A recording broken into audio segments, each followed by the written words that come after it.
Just want to say thank you guys all so much for coming. I know Lisa and the online people cannot see me. I'm actually standing behind the podium trying to run the show from the behind the scenes.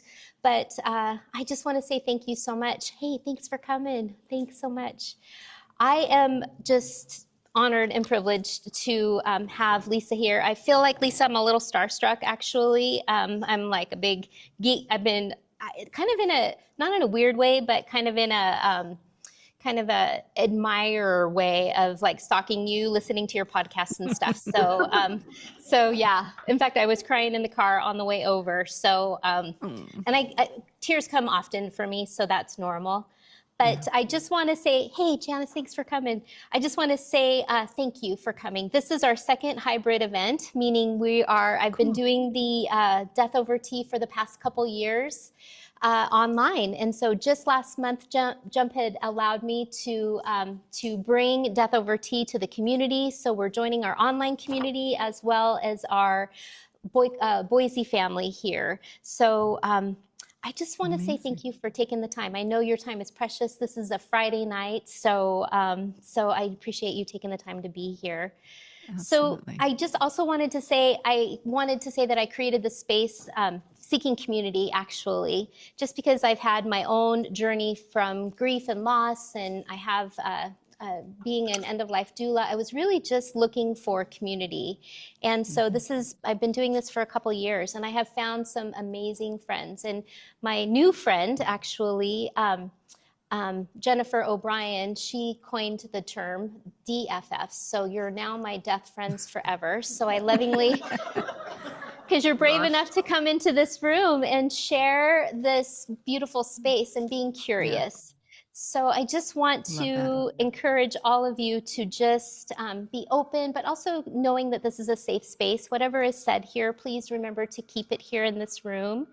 But I am so excited to introduce our guest. This is Lisa Keefauver. She's a narrative therapy trained social worker and a widow turned grief activist, which I love, who transformed her personal and professional experience with loss into a mission to reimagine grief.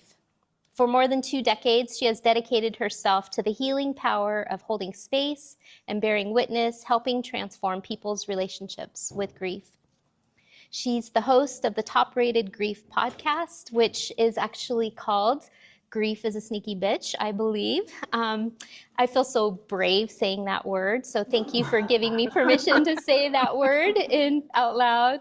Also a TED Talk speaker, keynote speaker. She's a professor, a grief guide, grief smart workplace consultant, and the author of the highly acclaimed book, Grief is a Sneaky Bitch, an uncensored guide to navigating loss. She is expanding our collective understanding and experience with grief.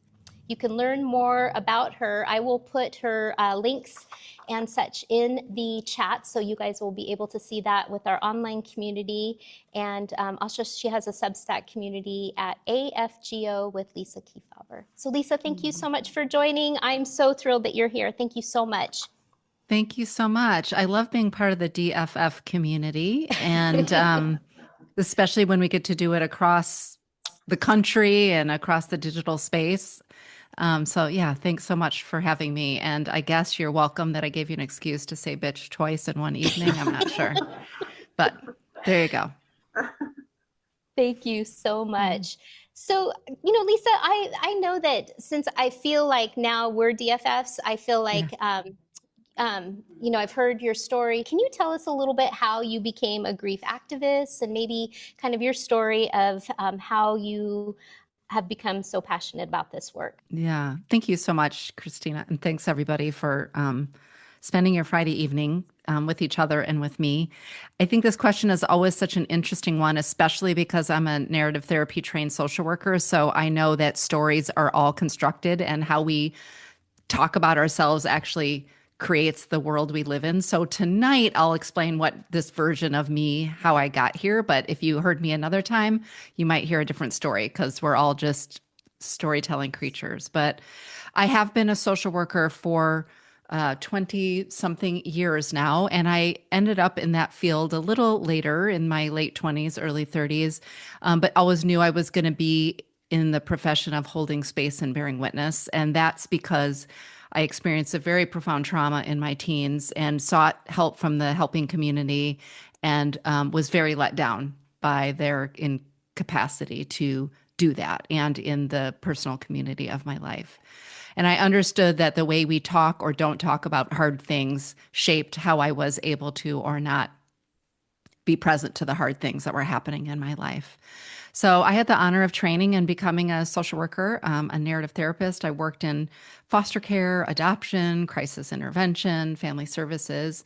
And right before I became a social worker, I met and fell in love with, no competition here, but the most incredible man, sorry to other people's men, but the most incredible man, and his name was Eric, who encouraged me actually to get my degree. So while I was working as the clinical director of a large nonprofit, my husband was a geographer for a living. We had adopted our young daughter the previous few years, and my previously warm, smart, figuring out everything, where to go, how to be husband started to becoming completely unrecognizable. His behavior became dangerous and frightening. His physical and psychological state changed dramatically. We went to doctor after doctor after doctor, being told that it was just a late onset mental health issue,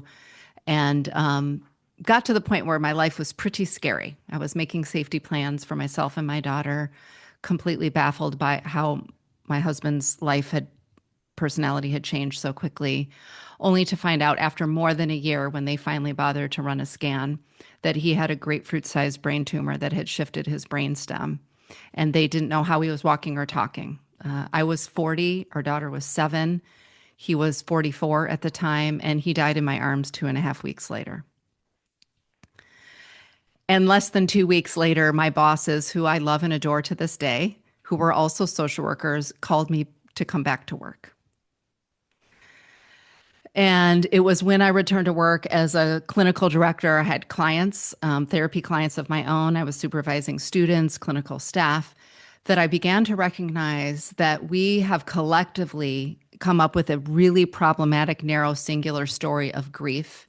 And that's true even in the helping community, even in the community for which I was a part of, which is a community of social workers. And that all of the stories that we've told about the 5 stages, and that grief is linear and it's something to move on from, the fact that it's just about feeling sad, all the myths that we might talk about tonight became roaring into my face. And I recognized not only was that causing me harm, that was also causing my daughter harm. And it was also causing harm to all of the clients that we saw, me personally, but also all of us in the helping profession, because I began to recognize the ways in which we had been pathologizing so many people's, real experience to loss. So that is all to say, I began very early soon after, as I was moving through my own grief process and becoming an only parent all of a sudden after quite a traumatic year, to discover that I can't have had all of this training in narrative therapy and the power of stories and how we talk about things and this personal experiences with loss and not do something with it. It took me a while to create Reimagining Grief, which is the umbrella under which I do all of the work that I do, writing and podcasting and teaching. I went on to found a nonprofit to help cancer patients in Texas in my time that I lived there. And then arrived in California while doing this work, only to discover that I too had cancer after a year of misdiagnosis. So I'm showing up today, very recently surviving breast cancer, and experiencing some profound grief as it relates to cancer too, and my own cancer experience. So maybe we'll touch on that today. But as I said, there's a million other stories I could have told you about how I got here. But I think really at the end of the day, I became very adamant about 2 key ideas. One is that grief is a normal response to loss, but we suffer so unnecessarily in our culture because of the harmful stories that we have. And I did not want to be a part. I wanted to be a part of dismantling those profound stories. And the second key theme, which has really been a sustained meditation my whole career, even when I was working in public housing, foster care, cancer care, all the worlds that I was doing, is that the most important thing that we can do for somebody in their pain is to hold space and bear witness. Unfortunately, we live in a culture that is all about productivity and progress and doing and obsession. And so we end up causing harm too. So those are kind of the two themes that are underneath all of the work that I do, the book, the podcast, all of the work that I do. So that's how I arrived here today on this Friday evening with Oh my my gosh. DDF club. Yeah. Yeah. Or DFF club. Yeah. Oh, I love it. Oh my gosh, thank you. That is quite Yeah. a journey. You know, I think about a lot about my own journey with grief. It started, my grandfather had had multiple strokes, and he passed away when I was 20. And I Yeah. had seen death lots before because I was a nursing assistant and I worked in a nursing home and just had Mm-hmm. was always curious about it. But my grandfather actually passed away when I was 20. We were very grateful that he passed because he had so many strokes and had had no Yeah. quality of life, literally. And so he passed away. And then we went to the funeral, and my great uncle actually had a massive heart attack at the cemetery Mm. where we were laying my father to rest. And so that made it a little bit more personal. Yeah. And I remember at the time I was in nursing school, and I felt like I just compartmentalized it, that Yeah. experience, being a young 21 or 20-year-old thinking, I don't even know what that was. But every time I got around a group of older people, I was like, okay, is everybody okay? I was Yeah. really on this high alert for actually quite a Yeah. while. And then entering that space of work, I worked oncology and on the AIDS unit at the hospital I worked in the late 80s and early 90s. And then I Mm-hmm. began to really observe death in a different way. And it was so impactful for me that is something that I carry deep inside my heart. And Yep. every Yeah. once in a while, it'll bubble up. Just the strangest, experience or connections that I make with people. And so I was wondering if you could speak to us about that, about grief. I feel like, oh, I'm good. I'm Yeah. around a group of older people, and they're something happens, and can you speak to more about that? Because I think I'm good, and then these layers just keep revealing themselves. Yeah. Sort of about the way grief keeps bubbling up. Is that kind of the nature of the question? Yeah. Yes, Yeah. yes. Yeah. Well, first, I just want to name that I'm holding your loved ones in my heart. Whether we get 5 years with somebody or 55 years with somebody, it never feels like enough time. So I just want to name that for you. Yeah, I think you're speaking to a couple of themes that I talk about often. One is kind of the very nature of my very cheeky title, Grief is a Sneaky, I'm going to say it again, guys, bitch. Um, and that is for two reasons. The reason I use that title is not just because I do love a judicious use of cussing. It's because I think two things. Grief is, on the one hand, inherently sneaky, meaning grief our experience of grief, our experience of mourning and grieving comes and goes as we metabolize it, as we integrate it, as we build a life around it. So it's kind of just inherently, that's the nature of grief, that it kind of comes and goes, it kind of grows and expands. But that generally over the course of our life in the wake of loss, grief stays the same, but our life becomes bigger, right? That's the way we think about it. The reason grief is also a sneaky bitch is, and to what you're talking about, is that we have a story that grief is going to diminish, and that at some point there's some vanishing horizon where grief is going to go away and we're going to be all better. And then it's unnecessarily sneaky because we're told the story that it's supposed to go. And then when it bubbles up again, instead of saying something like, which is what I do all the time, like, oh, hi, grief. Like, I see you. We say, there's something wrong with me. I must not have done something right. I must not be doing my grief right. I hear this all the time from the clients that I work with one-on-one. I thought I had done grief. I don't know if anybody in this room has ever thought that. Like, I thought I did my grief, and then it snuck up on me. And I think I just want to say to you, when it bubbles up for you, the story that you were sharing, Christina, and for anybody in the rooms, um, to shift your perspective, like instead of saying, oh, grief is here, I've done something wrong. It's like grief is actually something that we metabolize and hold and learn to carry over time. And new relationships and new loves and new connections and new losses, including a lot of non death losses, tap on those old losses. They open up a story, an experience, a sense memory. You might have some sense memories being around older people because maybe it reminds you of that visceral experience of being around maybe your grandfather or other people. So I think when people ask me about the ways in which grief bubbles up again, my work is really just to normalize it. I don't mean to scare people. You know, when somebody comes to me and they're in early acute grief, I think they're really hoping to hear, don't worry, someday it's going to go away. And from my perspective, I'm 15 years out this year from the death of my husband and 12 years out from the death of my friend Joe. And I was with him when he died as well, just a few years after my husband, Eric.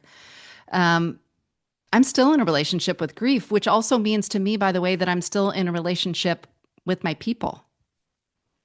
So I don't want to give up my grief, right? I think about our grief being a lifeline to our relationship. Now, having said that, I imagine you experience this too, Christina. My grief today does not look like my grief as early on.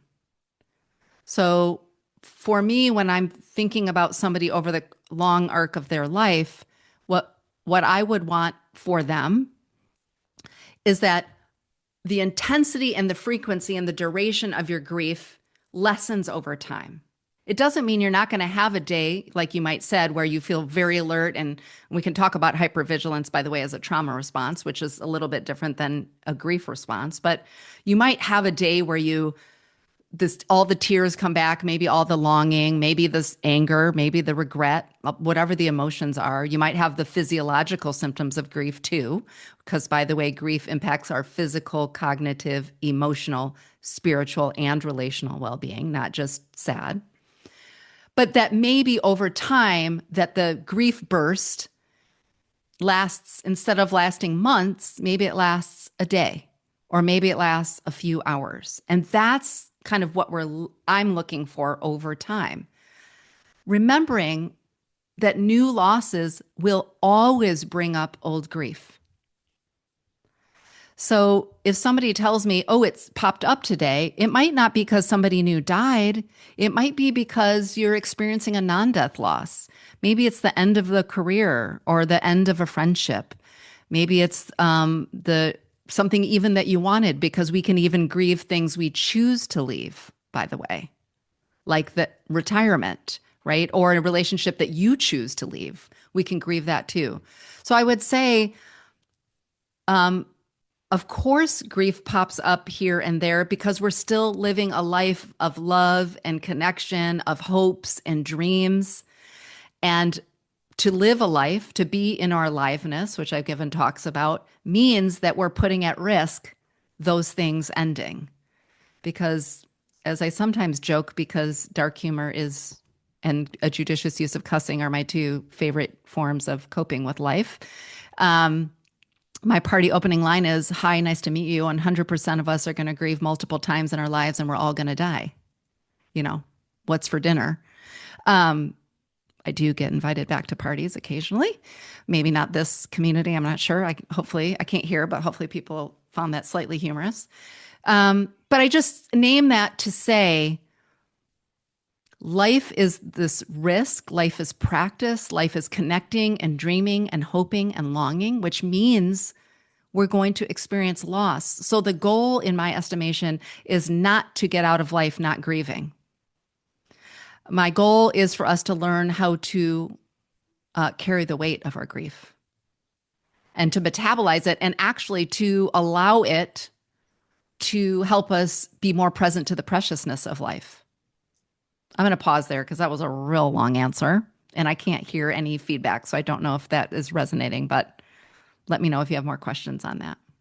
Oh my gosh. Well, I could listen to you for hours. I feel like you have been able to easily articulate things that are difficult for me to express. I think that to me, grief to me is unexpressed love, missed opportunities. And so when at least when I try to process relationships and also, and I want to just recognize too, your cancer journey, right? That's a whole nother layer of grief and this opening and expansion.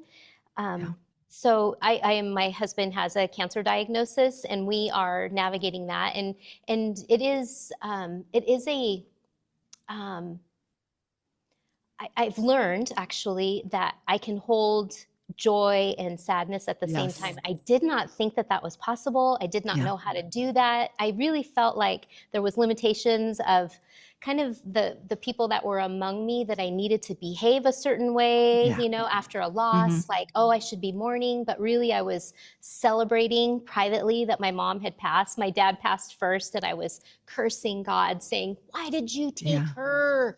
You took the easy one, and now I was, and I can say that out loud among my DFFs, but I didn't feel comfortable saying that out in the community, because I felt like I was supposed to grieve in a certain way or supposed to behave in a certain way. And I just love in your book just the ability to really be able to like own it, and then also be able to recognize that there's no rule book to this. And so I just want to say thank you for all of that.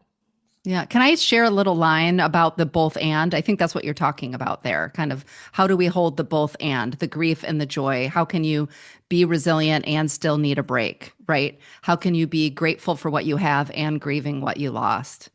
Right. And then there's a poem, because if you know me, I love all things poetry, because I think poetry helps us get at things that simple narratives don't. But there's a line that I gave in a talk a few years ago at Endwell called Centering Aliveness in a World Full of Loss. And it's a stanza from a poet named Jack Gilbert called A Brief for the Defense. And it's a long, beautiful poem. I am not doing it justice here, but he has a line, and it feels appropriate for our own grief, our death losses, our non-death losses, and maybe even the collective grief that many of us are experiencing and feeling right now. He said, you must have the stubbornness to accept your gladness in the ruthless furnace of this world. Wow. And I think part of why I do so much writing and talking and the podcasting on the both and if you can see, I've got a tattoo that tells the story of the both and too, is because we live in a culture that tries to convince us that everything is either or. Everything is either or. You are either this or you're that. You're either sad or you're happy, or you're just being ungrateful. You're either resilient or you're tired. You can be resilient and tired. You can be both of those things. And so much of how we suffer, because like you, maybe we feel like we can't say something to the world because we think how we feel in the both and is not normal, because the world tries to convince us that we're crazy for being both and.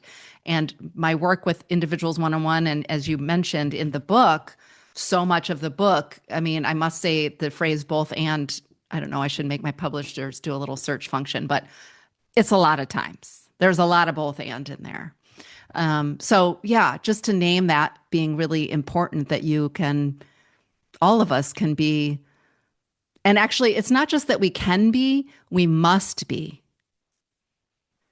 I think Jack Gilbert and so many thinkers, Invitations, Francis Weller, if you don't know his work, I think speaks to this too, but so many important thinkers, even Stoics, said that actually to pay attention to beauty and delight and awe and wonder is exactly the same skills that allow us to bear the weight of our grief.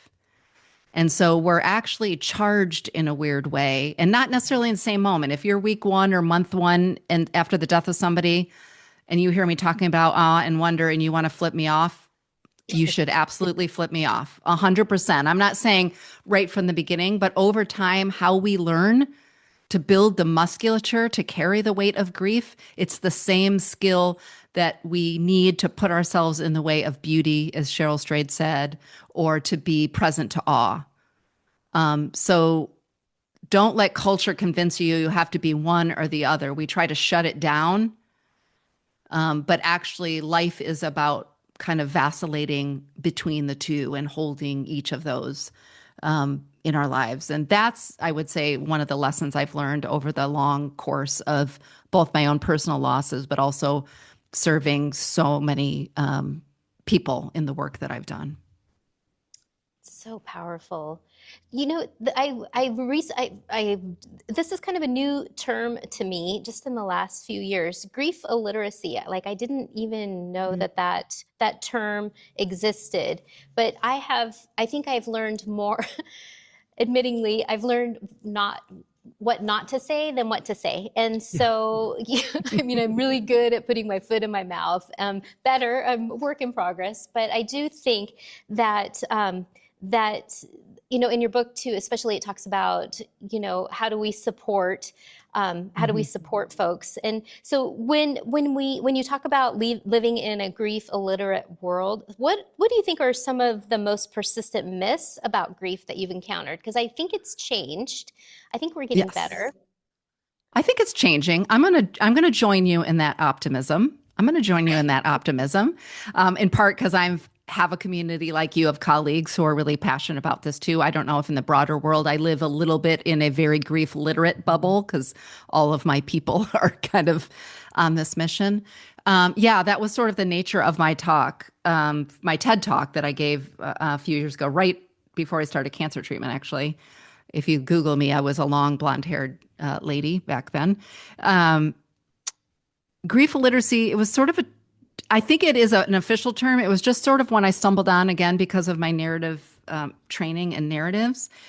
And I think the list of harmful myths that impact us individually and collectively, and I can say more about the collective impact from systems and policies, are countless, but here are some of the key themes that I think cause the most harm. I think the first is that, I'll say the first one I'm going to say, I don't know if this is in rank order, don't hold me to this, that grief is a problem to be solved. I think that's a myth that we carry culturally. I think as individuals, when we see somebody in our life grieving, we think we have to show up and solve it, fix it. I think collectively we think we have to. I would say even personally, I am not a fan of the DSM now including a disordered grief in a disordered category. That's my personal feeling. Some people find it beneficial. But I think the reason that myth is so harmful is because it further isolates and alienates and pathologizes the griever themselves. There's something wrong with me. I'm broken and I need to be fixed. But I also think, to your point about people showing up and saying the harmful thing, is that people feel who might want to show up can't possibly come with a solution. How could they? And so they either stay away because they think, well, there's nothing I can do to fix this, or they come trying to say the fix it things. They come with, at least they're in a better place now, or at least, at my husband's memorial service, I was 40. Somebody said to me, don't worry, you're young, you'll find love again.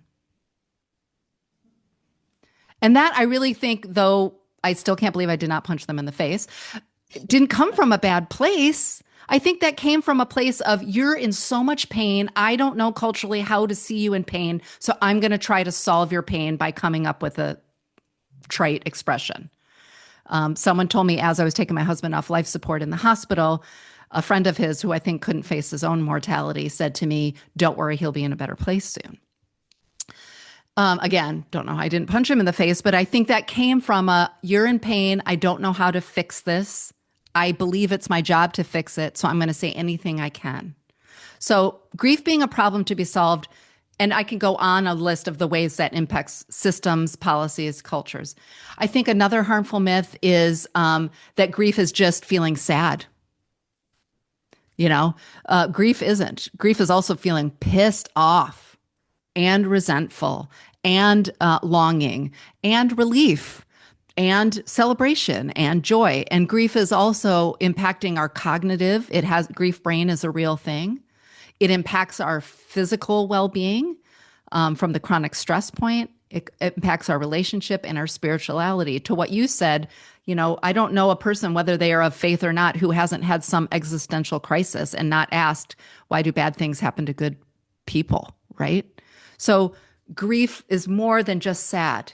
It impacts all of these domains of our lives. And I think another category, I'll name two more and pause for questions or for follow-up, is that grief only happens when somebody dies.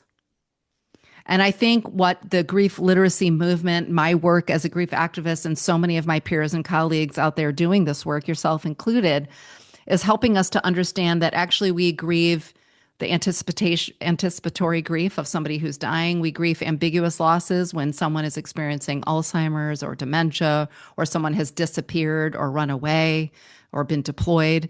We can even grieve things that we had a right to expect but never came to pass, like the love of a parent, or for people facing infertility, right? As somebody who survived trauma early on, I grieve all the time that a life where I could expect safety. 54 years later, and I'm a very hypervigilant person. So I think that is another key thing, this idea of not that we grieve more than death losses. And I think the last one I'll say the last myth that causes a lot of harm is the sort of grief is linear and that we move through 5 stages and then we're done. I think that's really harmful to us individually. But even more than that, we see that myth play out in the fact that we don't offer, bereavement leave long term, that we start to pathologize or diagnose people if they're still crying a year later, God forbid, or still talking about their person. For those of you, I don't know who's in this community, so maybe everybody knows this already, but Elizabeth Kubler-Ross did not come up with the 5 stages to help us walk through how we grieve the death of somebody else. It was how dying people came to terms with their own death. But in a culture that loves a top 10 5 ways to do list, we glommed onto that because why wouldn't we? Grief is hard. And I would like to know that I could go through a checklist of 5 stages and get to acceptance and then be done. But when that doesn't happen, because that's not how grief works, once again, we judge ourselves, which is where so much of our suffering comes from, or we judge other people because they're not following this predictable calendar that we've set out in front of them. So I think those are sort of the key myths whenever I'm talking to companies, and or really when I first start working with individuals. I'm often helping them unpack those grief beliefs. And you've listened to my podcast, I think, Christina, so I ask every guest at the beginning of my show for the past 7 seasons about what they learned about grief from what they experienced in their childhood. And all of us hold a set of grief beliefs, much of which cause us a lot of unnecessary suffering in our grief. And a lot of them have some of those myths really embedded deeply in it, even if you didn't quite realize it. Part of my work, I think of myself as kind of a myth buster, and kind of calling people on that. So yeah, those are some of the most harmful ones. And to your more hopeful point at the beginning of the question, I do think we are starting to see a more collective, at least at the sort of intellectual level. I think we're seeing a cultural shift at the intellectual level. I don't think we are not seeing it yet at a systemic level, at a policy level. I hate to say it, but really tending to grief as grief needs to be tended to in community, messy over time, doesn't align very neatly with capitalism. I'm just going to say it. Thank you for that. Yeah, it just doesn't. And so we're going to keep bumping up against that suffering because we got to get to work the next day, I love all of that. In your book, I bookmark this because I love the name. So watch out for the sneaky grief or Grief thief. the grief thief. I'm like, oh yes, Yeah. yes. I think I have stolen some grief from some people, and I have Yeah. some. I'm calling myself out on that. I Yeah. think of it, I do Reiki, which is Mm-hmm. just has been such a beautiful complementary therapy for my own healing journey. And I was doing Reiki for hospice patients. And Mm. it took me to such a much deeper level of understanding and witnessing and really Yeah. um, like I say this a lot, like I don't even know what's best for Christine most of the time. So how do I know what's best for anyone else? And those Yeah. hospice patients doing my Reiki practice has allowed me to just be the witness in Yeah. the observer in the process.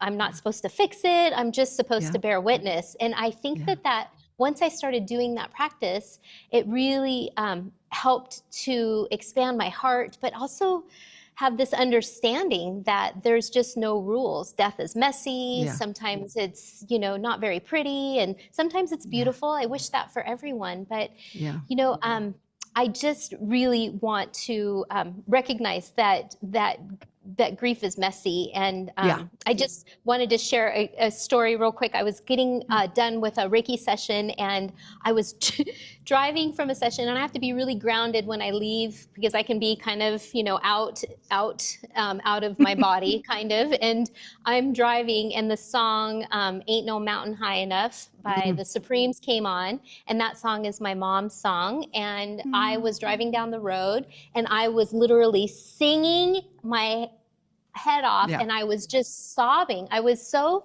in the presence of like we are all one, we are all connected, and having Yeah. compassion for all living beings. Like I was in this blissful state, kind of high on life, and I was speeding through a school zone, and the police pulled me Ruh-roh. over, and he gave me a big fat ticket, and I put it on the fridge to show my husband that I, am too human, and he was not forgiving. But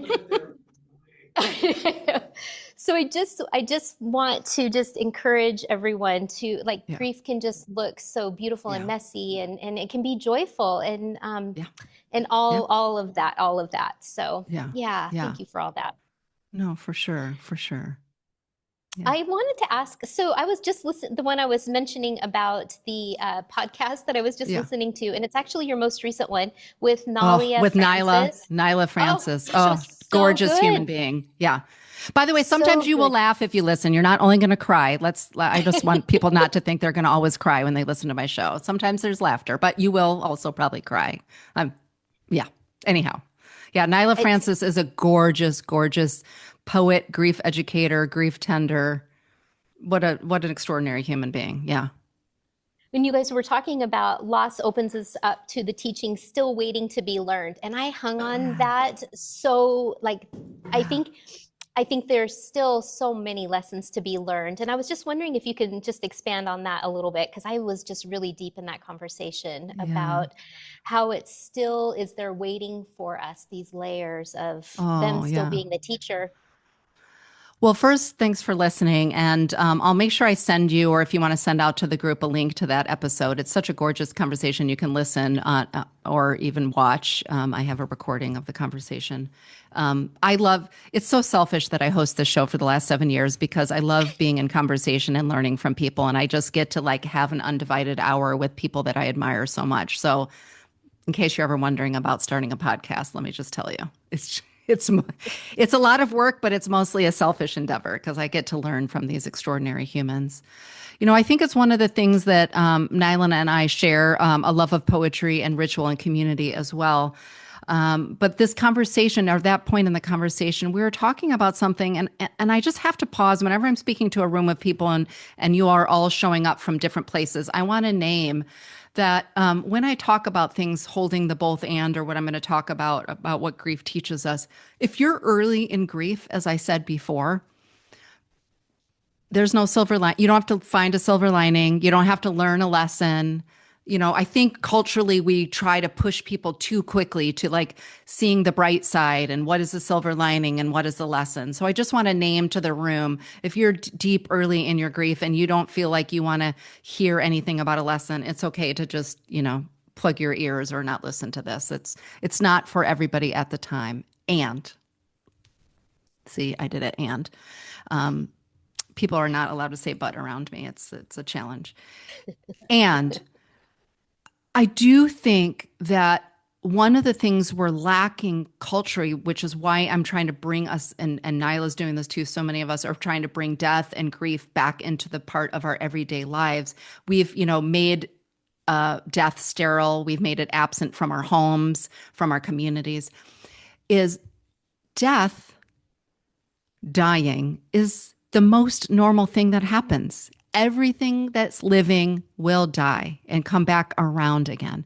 And I think when we are able to be a witness to somebody's grief, or as you said, sacredly to somebody's death, and not every death is peaceful and beautiful, by the way. I have so many friends and colleagues who've watched their children die. There's never going to be anything beautiful about that experience, right?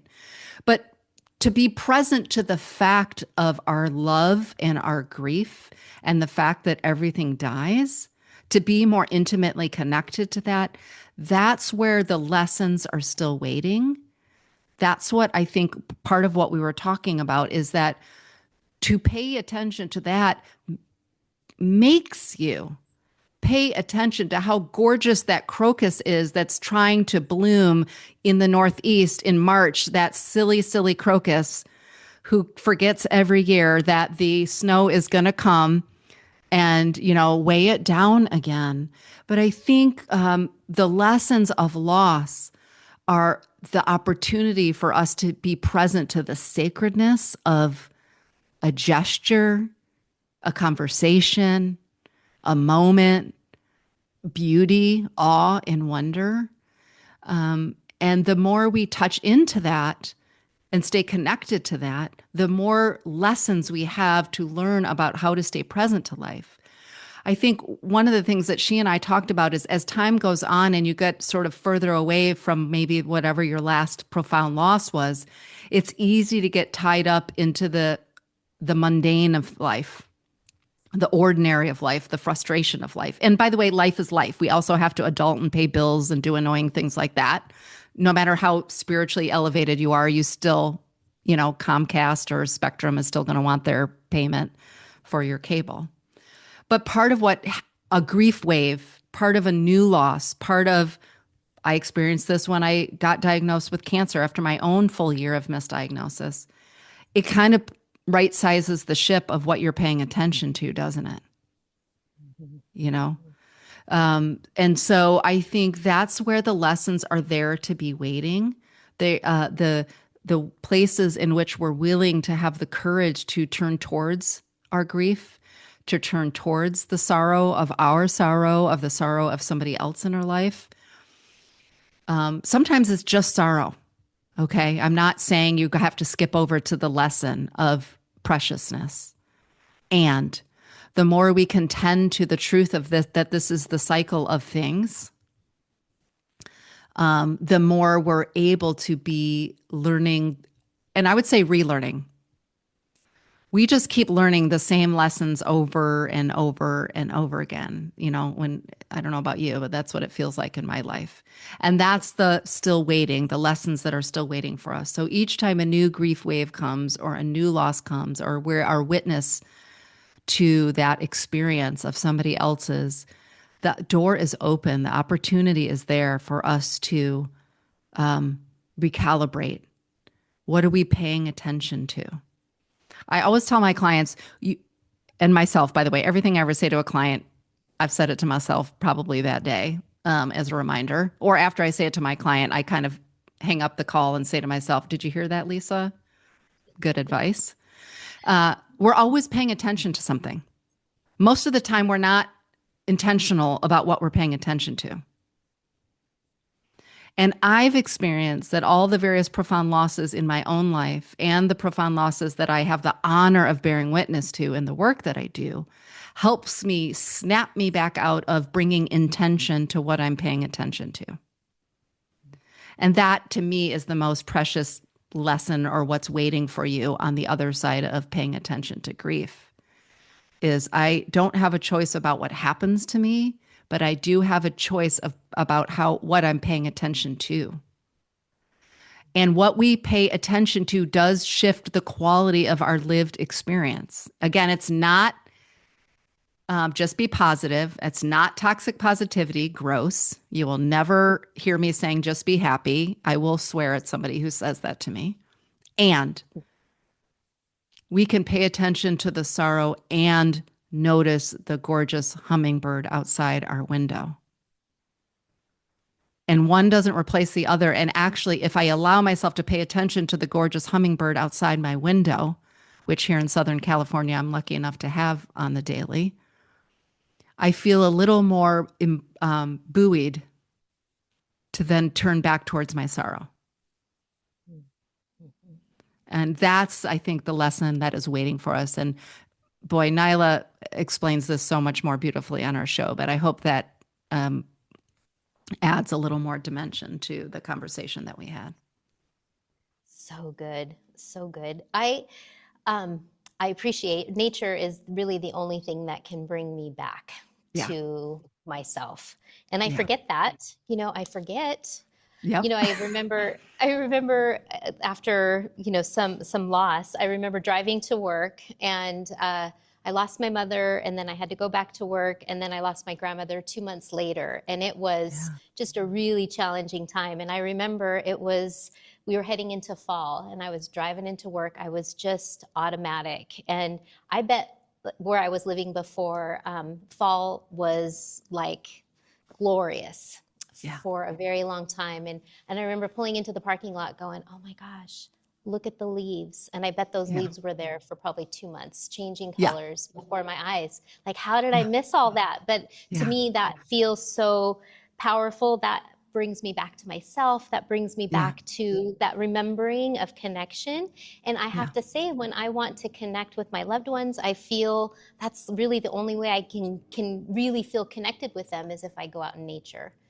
Absolutely. Absolutely. It's so powerful. I mean, why do you think I have nature all tattooed on my body? This is a reminder for me to be in nature. I just want to give a plug, since I'm not just plugging my book. There's a beautiful researcher called Dacher Keltner, and he researched the 7 forms of awe, and why awe. The book is called Awe, AWE.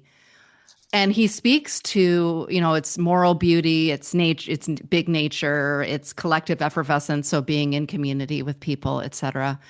And I think it really speaks to that, what you were just sort of alluding to. Nature is just the easiest, quickest way for us to get there. Is part of what happens, I think, when we are in deep grief and our attention is inward, which rightly so, by the way. When we have a profound loss, I'm not paying attention to who won the football game. I'm paying attention to my deep pain, okay? So the fact that we're paying attention inward is important. But part of what happens is we can become, especially in this culture, sort of cocooned and isolated. We have the sense that it's just me that is, crumbling, and that the world is going on. I remember wondering, how are planes still flying and cars still running? Like, I just did not understand physics all of a sudden, And I think putting yourself in the way of beauty, or being in big nature, or paying attention to the falling leaves or the hummingbird, or even the mud puddle, it doesn't even have to be beautiful beauty, it has to be nature. You start to be reminded that you are not alone, that you are among a community of things, a family of things. I feel like it's a Mary Oliver line that she says in one of her poems. And I think that's the power of nature, is that you are brought back into the human and more than human community. And that's exactly the kind of ballast, the salve that we need for the wounds of our isolation in our grief, is to be reminded that we are actually part of a larger community. Yeah. It's beautiful. I will be beginning to train with a gentleman named Day Schildkret, and he is the author of a book called Morning Altars, and he Okay. creates the most beautiful mandalas. And I have Oh, found beautiful. that creating mandalas have been Yeah. such a beautiful practice of, um, coming to nature and just making something beautiful that nature has offered Yes. us. So Yes. And yeah. temporary. I mean, I think that's the beautiful thing about like a mandala in nature or in the sand, that the Buddhist monks make often is you can find beauty in nature out of the ordinary, but also everything is temporary. But Yep. the fact that everything is temporary makes the thing that's there so beautiful if we let it. Yeah. Yeah. That sounds like an Powerful. amazing course. If I Yeah, wasn't I'm already full excited. up of courses, I would join you for that one too. So little time for so much learning I want to do. I just want to say thank you. I do want to open it up to the Yeah. room for questions. And if you're open to that, Yeah, Lisa, of course. Of course. um, one of the things I want to just remember to say is that reading your book, and I did, when I read the book, it took time. So for Yeah. any of you that are interested in, I hope that you will consider reading her book. But I thought, oh, I I'll just also blow through audio this. recorded it if you'd rather Oh, you listen. did? Yes, Okay, so you can listen perfect. instead of read it because grief brain is real. So listening might be easier. Yeah. I just want to say, I just thought I would kind of, this will be a great book, but it Yeah. really caused me to pause. And I just want to say thank you so much, because what I think probably the biggest thing that I got out of your book, it wasn't about grief, but it was actually empowering myself to be more organic and be authentic about Yeah. expressing all feelings. Yeah. So my husband, Yeah. who's here, we're becoming more expressive of sharing these feelings and emotions, which I You're just want to welcome, say thank you husband. for that. Yeah, Yeah. I just You're think those welcome. things I've been tucking them, tucking them deep for safety or something. I'm not sure, Yeah. but I just really want to thank you for that sense of empowerment.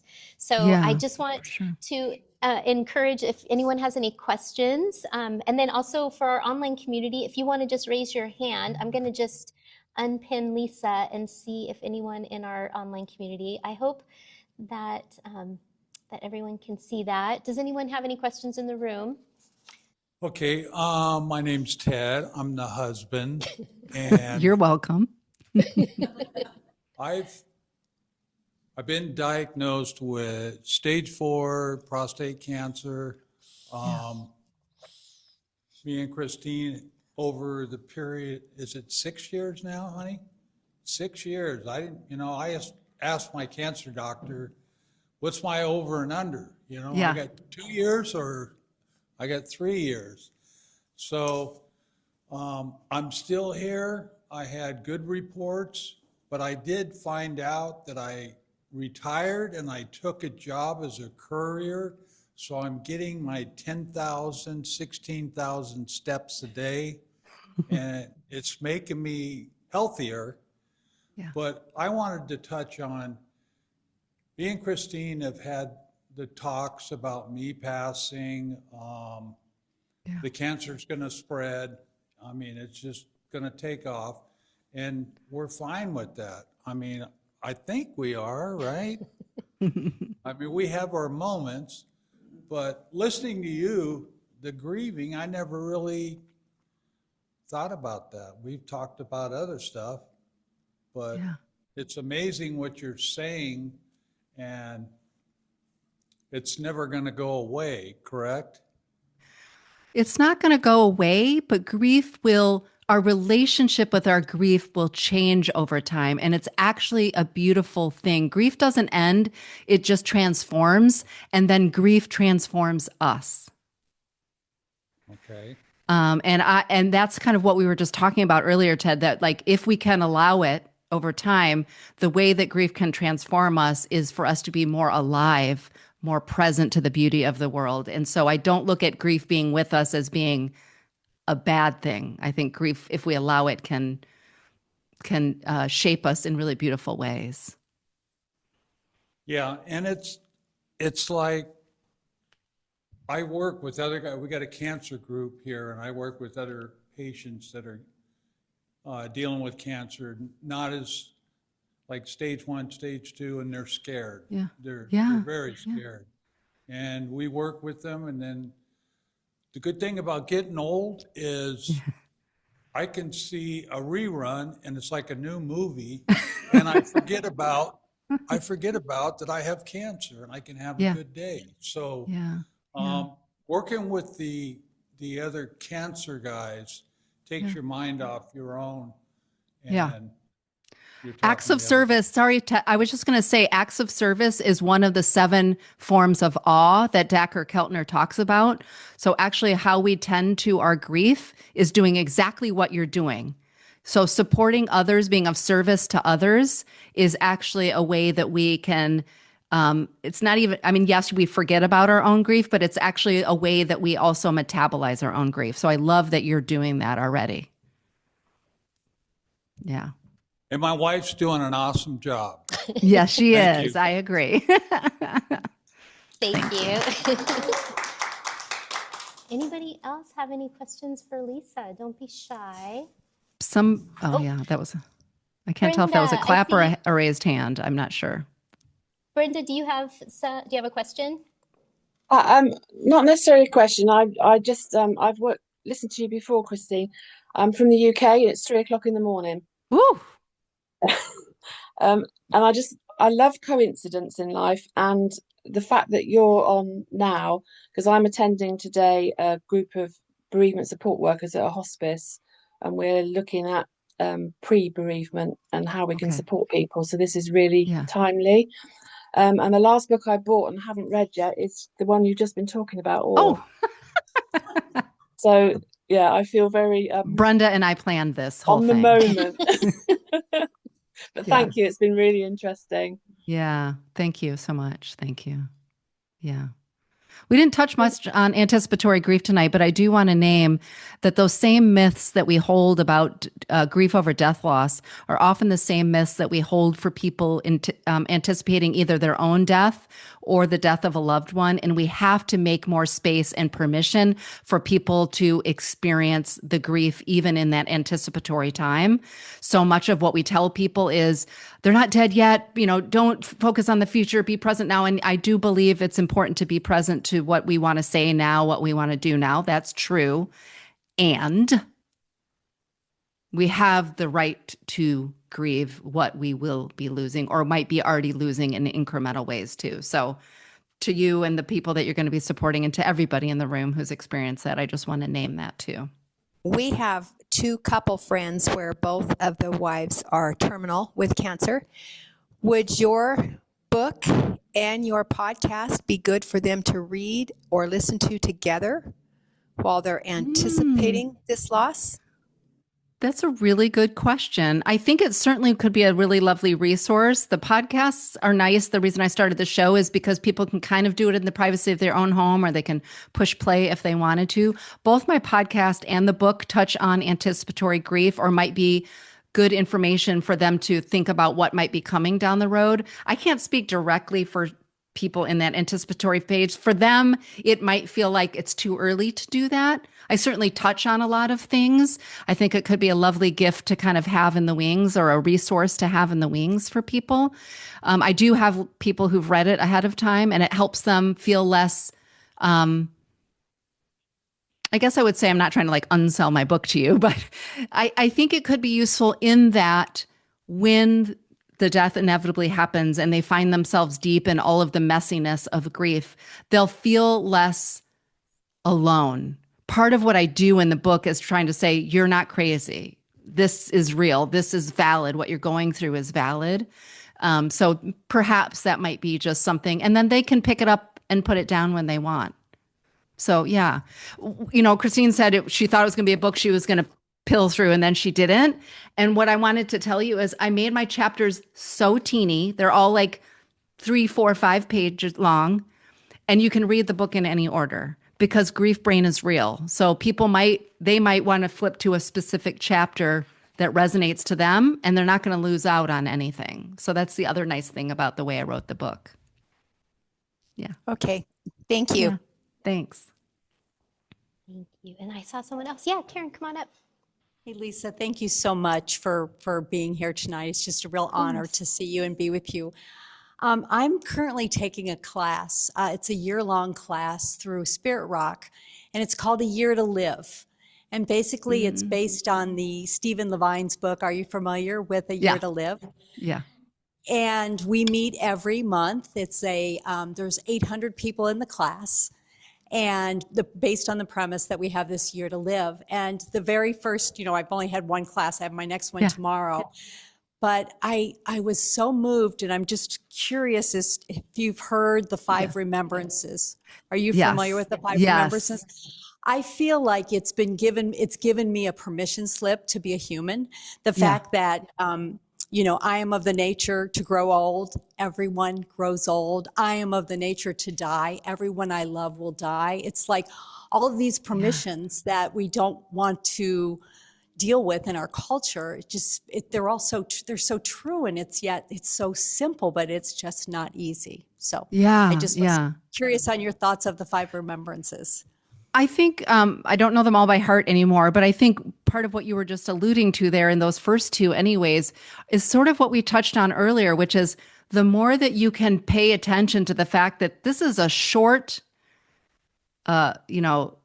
life we're given, even if we get 99 years, it's over in a blip. So the more we pay attention to the fact that we'll be lucky if we get old, that we will die, helps us pay attention to, well, what do I want to, Mary Oliver, what do I want to do with this one wild and precious life?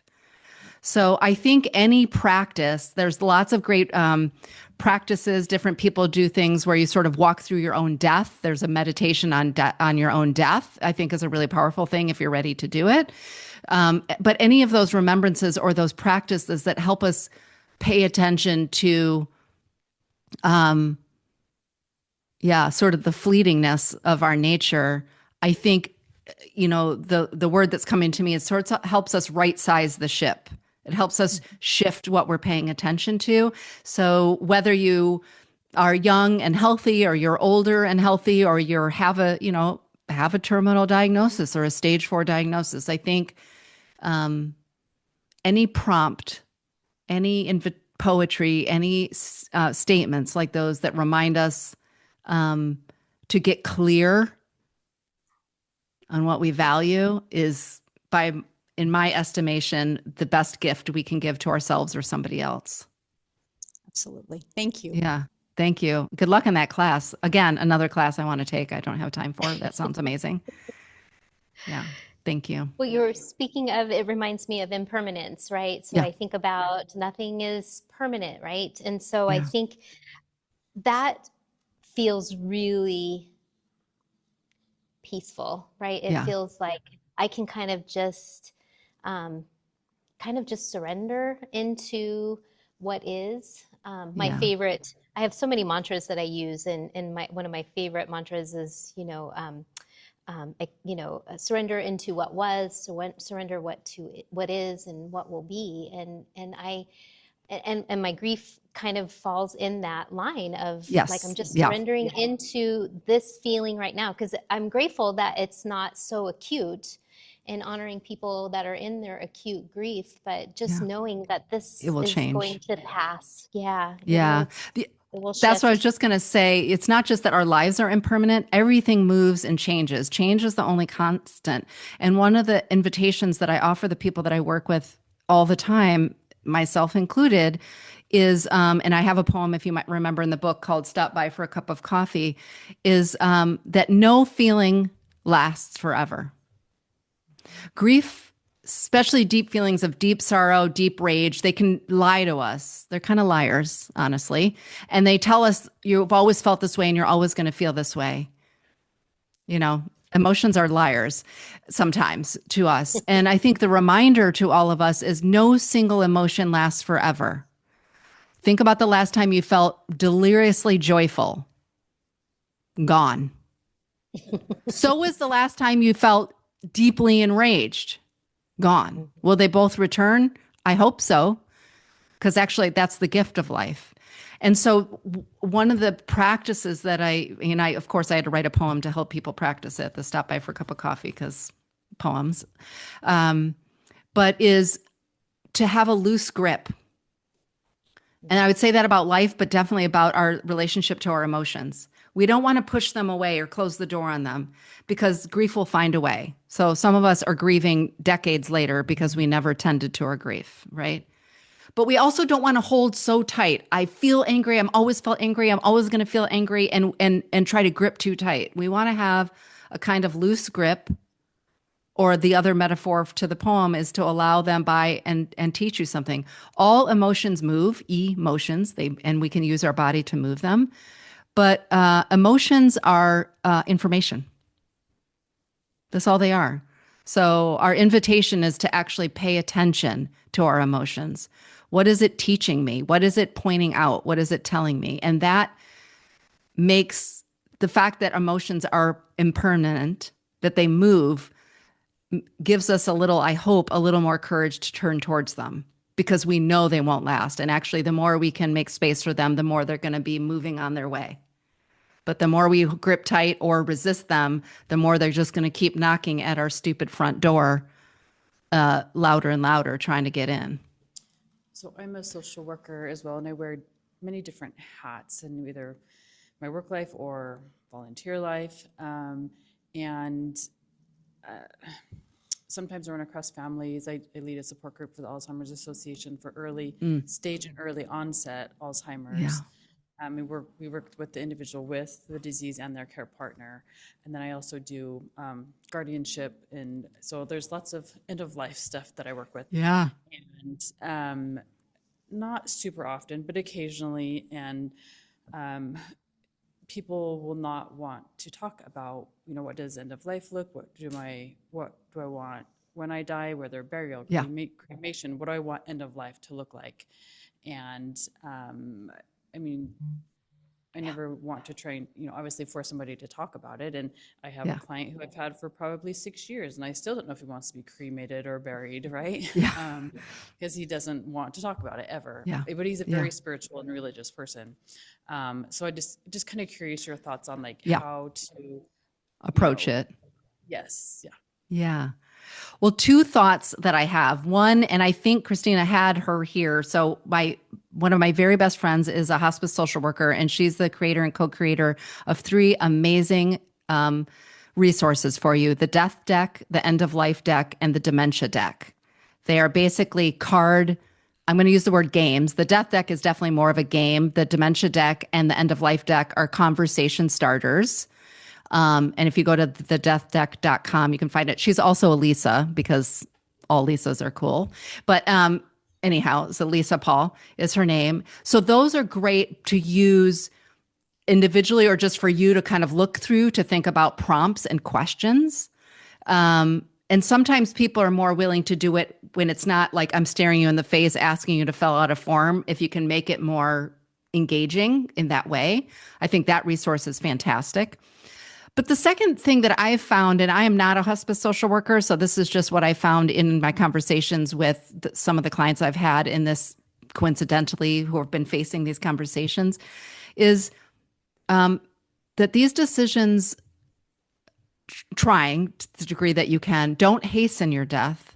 What they actually do is relieve the unnecessary suffering of your loved ones when you are gone. So I think sometimes if you can appeal to somebody's sort of empathy or care for the people that they love, you can get them to start to think about what might they want, how they might want to be cremated or buried or et cetera, when you help them understand that not having that information is only going to cause additional suffering to the people that they leave behind. I wouldn't start with that, but that's one way to think about it in terms of I know it's hard and scary to think about this, and I can imagine that it might feel like taboo or that you're bringing it on yourself. And I just wonder what relief this might bring to your loved ones to not have to wonder what you actually wanted. And I don't want them to live with not knowing if they met your wishes or not, as an example. But those resources, I think Christina put it in the chat, and can email it out to you, are great tools to use. And they're all great tools to use for you as a social worker, but they're great tool. Like I have a set of them in my house. Last time my 94-year-old dad was in town, we used them. So, you can use them as an individual too. Great, thank you. Yeah, of course. I'm a big fan of Lisa Paul too. Yeah. Oh my gosh, she's amazing. She's fantastic. Yeah. I wanted to invite any folks on the online community. Oh, is there another question? Oh, yeah. Somebody in the sorry. room raised their hand too. But Thanks, Lisa. I'm glad somebody's working. no, that's Thank okay. you. And don't mind me. I'm busy having a hot flash because chemotherapy threw me into menopause. So if you're worried about me melting, my face melting, that's because it is melting. So Sorry. Don't worry about it. I remember feeling that way. Yeah, so fun. Yeah. So I recently lost my father, and I'm doing okay with that because he was going to be 94 years old next week. And the last 2 years he's been in decline. And it was very evident to me last year that he was not willing to do any of the things that he was being recommended to do to improve the quality of his life. Yeah. So I went through my grieving process last fall about it. Yeah. Yeah. But what's interesting, and I think my mother also did. So when he passed, we both accepted it. I have a brother who has been somewhat estranged from the family, who I've been encouraging the last few years to come out and be involved. And I had said to him in the fall twice, you need to come out and see your father. And he didn't get there and was scheduled to come out the week later. And so he's experiencing some anger about that. And my sister-in-law also, she is directing it at me. The reason why I'm putting this all out there is I'm finding, because I am always kind of put together, managerial skills, and I, of course, went into triage mode as soon as my father passed, right? So I'm like, okay, what do I need to fix and make right, and I'll deal with my own feelings. I'm finding, though, that there's an expectation by my mother, my brother, and other people that I shouldn't be grieving. Oh. And so what I have found is the term disenfranchised grief. Yep. And I believe that's what I'm experiencing. And I'm wondering how to say to other people, like, no, I need time too to process this. Yeah. What was your dad's name? Do you want to share? Leonard. Thanks for sharing. Yeah. Leonard, thanks for sharing Leonard with us. Yeah, you're experiencing something that's really common. There's a couple of things I want to name for this. 100% of us will grieve. 100% of us will grieve differently. And we'll grieve each loss different than the last loss. So some of us, if certain losses, are instrumental grievers, which it sounds like you were. We're the people who like to, I don't know why I'm saying we, because I'm not in this category, but they're the people who like to take care of the tasks, do the thing. They're really sort of in the productivity realm. Then there's some of us who are sort of emotional grievers who are all into the feelings and are overwhelmed by the things to do. And then some of us are a mix or, of those. And what happens, unfortunately, is everybody thinks their way of grieving is the right way to grieve. And when they see other people not grieving the way they grieve, there's often judgment. Either you should be grieving more like me, or I wish I was grieving more like you. What's wrong with me? But also it does create often an imbalance, because the truth about death is there are practical things that have to get taken care of. So often the instrumental griever ends up being the person experiencing disenfranchised grief, because everybody looks at you and says, wow, she's got her stuff together. She's out there taking care of business. So that's not uncommon, unfortunately, for the instrumental griever to end up being the one who isn't acknowledged that you also have an emotional experience around your grief and have other things that you want to tend to. So I just want to like normalize and acknowledge that you are in that position. And then I really think, of course, it depends on the family dynamics, but I encourage people to just name that, like have a conversation. Like, did you know people grieve differently? It looks different in different people based on the relationships. And I know that you're experiencing a lot of anger in your grief and that you saw me handling things and taking care of business. And that was helpful. And I'm glad I was able to do it. And I have a lot of big feelings and I have the right to grieve in whatever way I need to too.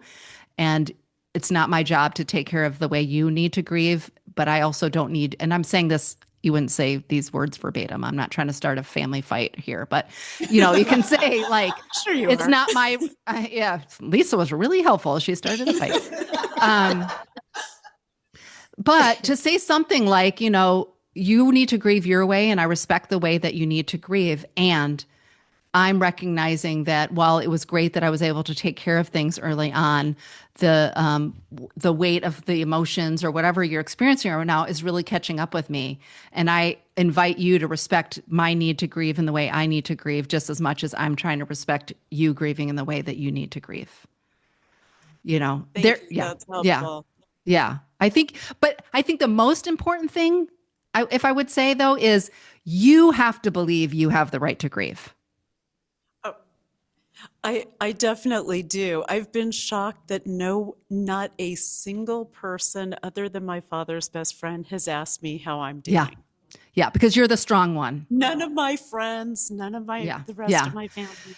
Yeah, I mean, unfortunately that happens for those of us who are the caretakers and everybody told me how strong I was and then they stopped asking because I stopped telling. So unfortunately for you, there's a couple of things. I mean, I'm saying unfortunately, but this happens so often is you have to give yourself permission to grieve how you want to need to. And unfortunately, it's not fair as the griever to put any more work on you. But and I talk about this in the book a lot. Unfortunately, it is our job sometimes to teach other people what we need. So your friends might not be asking you, and I'm not defending them, but they might not be asking you because they think you have it all together. So it might take you opening the door with some vulnerability to say, I know you think I look like I have my shit together. Oops, excuse me, my stuff together.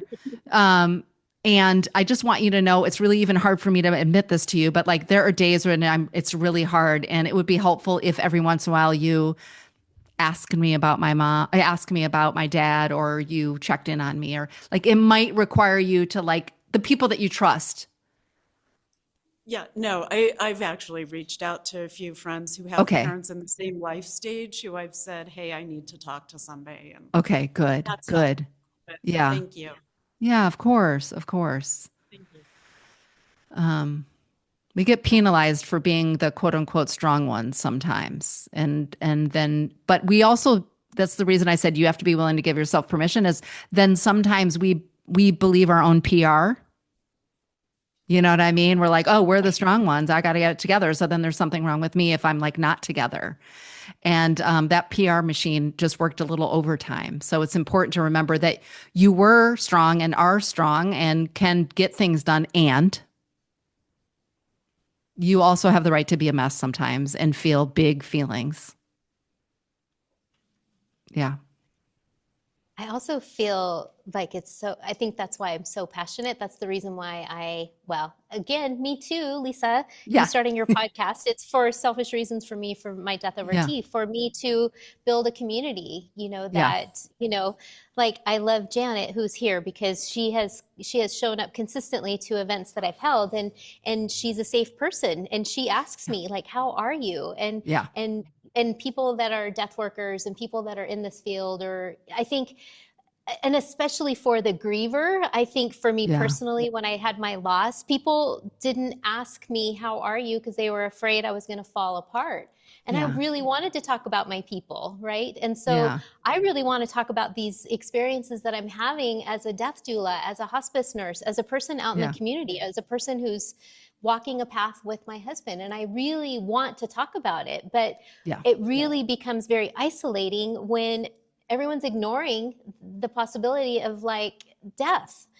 The other thing, I'm just going to go on a bender here and just say, I have a friend who has a terminal illness. And I am having difficulty navigating this in-between period. Like I know how isolating it is. There's just, it's a rapid progression, and I don't know what to say. And so sometimes I don't say anything, but I really want to be present. I don't want to miss a moment of this, because it is so important as a caregiver, as a griever, as a person who is experiencing the health journey, that it can be so isolating. And so I really just want to encourage you, like, ask your people, how are you?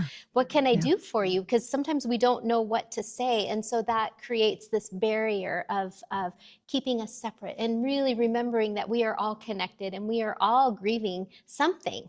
And so, sorry, I went on a rant, but no. So well, I wanted to add to what you I wanted to add to something you said there, because sometimes we don't want to know what to say. And to your point, like, there's nothing, how do we help without hope? Right. I had a guest on my show earlier this season, Saad Simone, who does a lot of somatic work, really beautiful somatic work. And he was talking about that role. And I think and that goes back to that fix, like, you can't fix the fact that your friend is dying. So how do you show up anyways? And even barring saying, how can I help? Although I think that's a kind gesture, I think it's even less. I think what we need to remember, it's the showing up part that's the part that matters. Right. It's not the words you say. So even if you showed up and said, like, would you just like company while you watch TV or take your meds, or how about I stand at the kitchen sink and do your dishes, and we can play 80s music, or whatever is your thing, right? It's the presence. It's the showing up even in the normal. I actually think sometimes when we show up less as a helper and more as a companion, we're being more helpful. Because the person who's sick often or grieving, it's very easy to start to feel like you're a burden to other people. And I'm not saying don't go be a practical helper. If your person needs practical help, do it. And it can feel really overwhelming that my relationship with people now is just people helping me. And I really appreciate it when people came over to my house and I had a girlfriend who would come just sit and watch TV with me, and just having a companion, because I was a widow. That was helpful. Like she saw me as another human. She didn't see me just as somebody who was broken and needed fixing. Right. So I just want to name that too. Like, so even if you can just show up and be a companion in some way to somebody, I think there's a lot of value in that too. Yeah. So good. I want to just check in last for our online community to see if anyone online has any questions. I just really want to say thank you all so much for coming. I know our Brenda left. She was 4 o'clock in the morning. I mean, I think she wins the prize. I don't know if you give out prizes for this, but she definitely wins the prize. Sorry to everybody who's there, but Yeah, for sure. I have a question in what you were saying, Lisa, about grief, and there's that brokenness in it. Can you speak more about that feeling of brokenness with grief? I always use that word broke. I feel like I wish I could have a visual asterisk every time I say broken. Because on the one hand, this is my experience of grief, and I've heard this from many other grievers. You do feel broken. I felt very broken. And the most insulting thing that would happen to me is when I would show or tell somebody my brokenness, and they would try to convince me that I'm not broken or that I'm whole. Because again, it comes back to that, like, here's my lived experience, and then here's the story you're telling me, and you're not seeing me. I'm telling you I feel broken. So on the one hand, I value the word broken in grief, meaning we're broken open is really what we are in grief.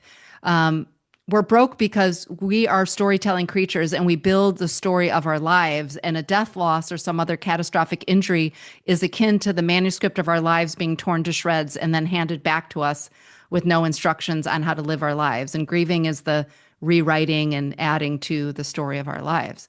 So on the one hand, this is a long answer to say, of course we feel broken.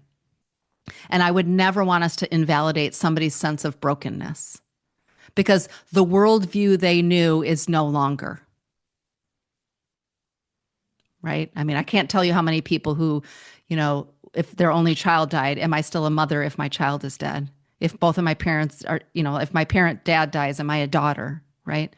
So there's something very true to this idea of brokenness. And I never want to take that away from a griever. And if that's the language that feels useful to the griever, then let's mirror that. Let's be present to that. And I wasn't joking when I said I say and all the time. And I want us to all pay attention to the language of brokenness, especially when we're using it about somebody else, because that's the sort of weaponization of grief in our culture. You're broken. There's something wrong with you. The fact that you're in pain means you're broken and you need to be fixed. And that broken can be weaponized, I think, or pathologized. So I guess I would say, as I'm talking out loud, I feel like broken is a word or a way to think about grief that the individual griever gets to use for themselves, but we should never use it to describe somebody else. And so when someone tells you that they feel broken, instead of trying to convince them they're whole, what I've said to many of my friends, I wish I could remember this. It's in my book. I wish I could read it. Oh, Rabbi. Okay, I'm going to try to find it. There's a perfect quote on this from Rabbi Julia Belzer. I'm going to think about it. So when someone tells me they're broken, I say to them, that makes a lot of sense to me. I can imagine why you feel broken. I'm not saying you're broken. I'm not trying to convince you that you're always going to feel that way. But what I'm trying to tell you is, I found it. You all, can I read you this beautiful line? Get ready for tissues. I found. Okay. This is Rabbi Julia Watts Belzer, I think is how she pronounces her last name. She said, "One day I'll hear you say to me, I can't. It's just too hard. And I will feel the truth down to my bones, recall another day, a different hour, how once I said those words to you. You did not tell me lies. You did not feed me platitudes like saccharine pearls. You said, I know. You offered me a hand, that silent signature of flesh and breath. You offered me a pause, and then we both kept on." Ooh, it makes me weepy every time. What page is that? What page is that? That is on page 146. Okay. So that's what I would say. I hear you in your brokenness. That makes a lot of sense to me. I know. The more we're witnessed for the experience of exactly how we are, the less likely we are to hold tight to that identity story. But the more people try to deny us our right to grieve, our right to feel into our brokenness, our right to be enraged, our right to be hurt, our right to be sorrowful, the more we try to cling on to it because we desperately need to be acknowledged and witnessed in it. So let's witness people when they tell us how they feel. Witnessing and acknowledging does not mean we are affirming or agreeing. That's not our job. Our job is to be a witness. And the more we can do that, the more we can show ourselves to be the trustworthy person in this person's life when they know that they can come to you and that they can understand that their relationship to that feeling will change. That brokenness, that sense of brokenness will change. But only if we're allowed to be seen in it just as we are. Yeah. Oh, that's beautiful, Lisa. Thank you so much. I want to honor your time. I can't thank you enough for sharing this time with us. If you had any last pieces of advice. Also, I wanted to just say how I put in the chat, and I will share with all of you how to connect with Lisa. Yeah, She's got, please. I did want to just she is doing a retreat in Peru. If anyone is looking for, a lovely, I'm like, come, yes, please. Yes, please. We still have some openings, April 3rd through the 9th. That's in Peru. It sounds powerful. And Yeah. your website, www.lisakeefauver.com, Yeah. Reimagining Grief. You have your Substack, AFGO with Lisa Keefauver. I didn't even know what a Substack was until I discovered you. I'm really stepping into this other world. And then there's also your book. And I noticed that you have empathy cards, which are beautiful. And so I just can't thank you enough. Of I course. appreciate you so much. Thank you for hosting me. And thanks everybody for your gorgeous, gorgeous questions and your vulnerability. I really appreciate getting to be in community with my DFFs.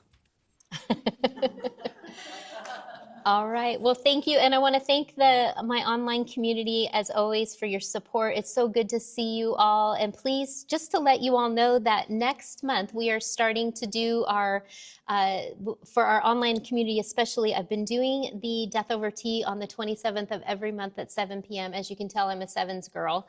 And so we are no longer doing that because we are doing it here at Jump as well. So it will be the third Thursday at 7 p.m. We have another great speaker who is actually Jody Peterson Styler, and she is going to be talking about the new homeless home shelter that she has created. It's opening today, actually, and they have hospice beds. And so she's going to share with us her story and just really begin to continue to have the conversation. Lisa, thank you. Amazing. Amazing. Thanks, everybody. Enjoy the rest of your evening. It was so beautiful to be with you. Thanks, everyone.